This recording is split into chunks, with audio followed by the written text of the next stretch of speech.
ഇത് എംബോക്ക് ബൊലോറയാണ്. ഇതിന് clutch complaint ആണ്.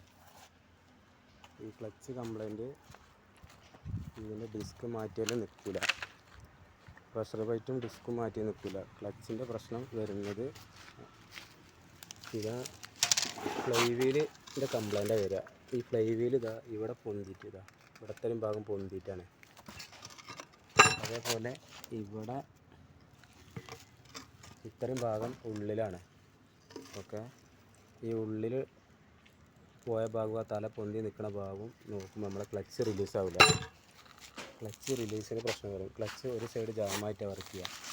ഓൾറെഡി ഇതിൻ്റെ ഡിസ്ക് കഴിഞ്ഞിരിക്കണേ, പക്ഷേ ഇത് പുതിയത് ഇട്ടാലും ഇതേ കംപ്ലൈൻ്റാണ് വരിക. അതുകൊണ്ട് ഈ ഫ്ലൈ വീല് മാറ്റണം.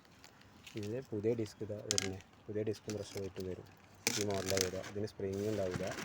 അതിൻ്റെ സെറ്റിങ് വരുന്നത് ഈ ഫ്ലൈ വീലിലാണ് വരിക. അപ്പോൾ ഈ ഫ്ലൈ വീല് ഒരു സൈഡിലേക്ക് ജാമായിട്ടാണ് കിടക്കുന്നത്. അതാണ് ഇപ്പോൾ ഇതിൻ്റെ കംപ്ലൈൻറ്റ്.